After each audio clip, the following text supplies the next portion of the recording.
Hey everybody, it's Friday and welcome back to another episode of Tracks Off Grid. Well guys, I am sorry for last week and not putting a video out, but we had a slight issue with Optimus and a little bit of an emergency, and we'll get into that later on at the end of the video. This is actually going to be a two-part video because we have a special guest that arrived this past week that we will share with you guys in the second video.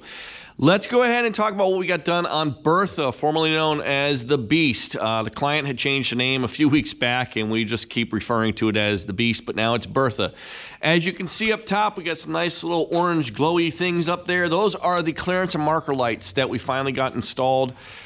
We special ordered those smaller versions in, and we got them all hooked up to the wire harness. They're actually hooked up to a 12-volt inverter right now, so we can just test the system. Those will get hardwired into the actual marker lights and turn on when you turn on the rest of the lights on the truck. So we're really happy with the way those came out. Let's go ahead and take a walk inside Bertha here, and we'll show you guys what little bit of things we've been working on. Actually, it's a lot, but just little stuff that we have to pay close attention to. The Happy Jack bed finally came in. We told you guys about that a while back, but we had to wait on a couple other parts. One part was missing in the box when we opened it this past week. So now we have everything here. We'll be getting that installed this coming week. Back in this area here, we'll make a separate platform for the mattress and so forth for that. And then we'll be able to cut in that access panel we've been talking about so they can slide their canoes in place.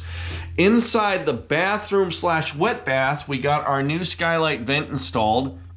That will just give a little bit more natural light inside for the client per their request. We did get the 12-volt line in for the exhaust fan, and as you can see, there's a nice hole in the roof for that. And then we'll get the corner sink installed, hooked up, and the wet bath will be done. There'll be nothing left to do inside there besides clean up and test the systems as well, which we've been doing as we've been installing stuff. Around to the front of Bertha, you see this big old white block up on the wall. This is our new mini split heat pump system that we'll be using from here on in the trucks. Very efficient system. Not only is it going to be for AC, but also for heat. As I said, heat pump. You can run this system alone off of the solar system or the batteries, and then once you switch to shore power, the automatic transfer switch will kick in, and that will run off of the shore power, and then you'll just be charging your batteries and getting those topped off and so forth. We got the vent installed for our diesel heater here and the control module. So the diesel heater is actually all installed except for one part, and that will be the exhaust and intake that will cut into the outside of the truck this coming week also. We did get another access panel cut in over here. That is so the client can reach in and shut off of the control valves on the water tank and work on the diesel heater if they need be.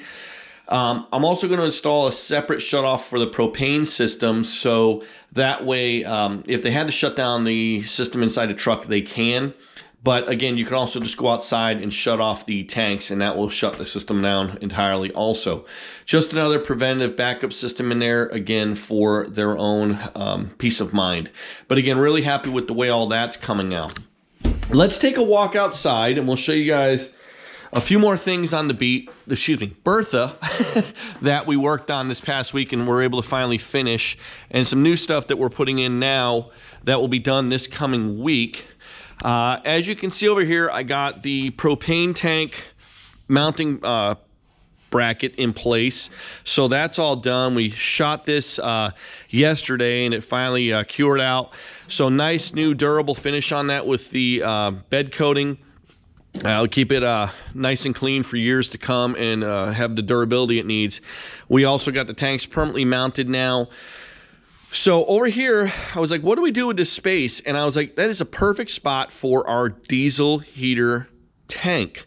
This way now, the client's right here, undoes the cap, pulls up to the pump, sticks a nozzle and fills it up, and they're on their way. It also protects the tank and the fuel line running to it. This will actually be tucked in along the back side of the wall here and come down behind the tank with its filter and so forth, and the tank will be able to pump up to the heater and run that with no problems. So really happy with the way this came out, and looking forward to getting all that hooked up. And then over here you guys see this big old plug. Sorry about the glare from the sun, but this is your shore power. And then, like I said, we have one more hole to cut right here, which will be intake and exhaust for Bertha for the diesel heater. And that will be the absolute last hole cut into the outside of Bertha from here on in, and then she'll be 100% watered in and ready to go. And then we'll finish up all the other little small stuff. So again, a lot of really good things happening, and paying close attention to detail on the final things that we have to do to make sure Bertha's ready to go and up to the client's requests. So to get into last week, guys, I was going out camping with Optimus and had a slight issue going to the location. Got about 4 or 5 miles down the road and heard a air leak going on and couldn't figure out what it is. Pulled off to the side road, it stopped. Sitting there, start rolling forward, I hear it again. To make a long story short, the air hose on the CTIS system had completely gone out after I had figured out the issue and had some other problems.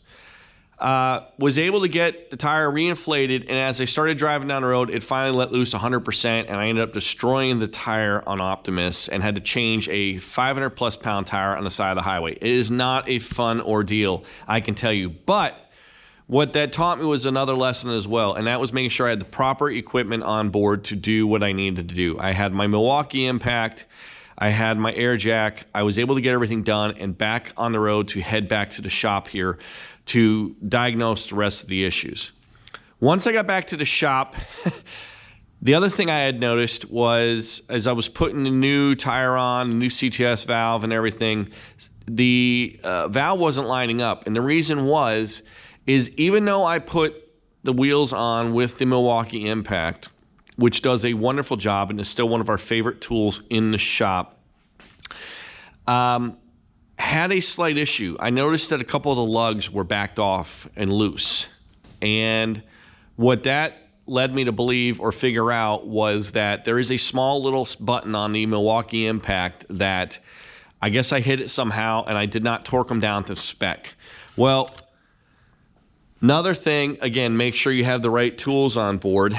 And with that being said, I went ahead and ordered this past week a brand new torque wrench. This is a 3/4 inch, 600 pound capacity torque wrench.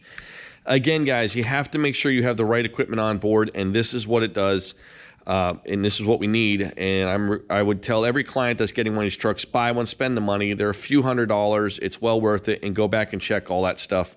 Because if I hadn't noticed that when I got back to the shop and went about my business, God knows what could have happened. And we could have had a real bad problem here with Optimus. Or God forbid, a wheel came loose and somebody had a major problem. And you know what those tires weigh, guys. So anyway, with that being said, I'm going to end the video here, and then we will get into our second part video here in a little bit and send it out to you guys. Have a great weekend. Hit subscribe, hit like. We'd love to have you. And again, if you need to get a hold of us, it's info@tracksoffgrid.com, or check us out on our web at tracksoffgrid.com. Bye-bye, guys.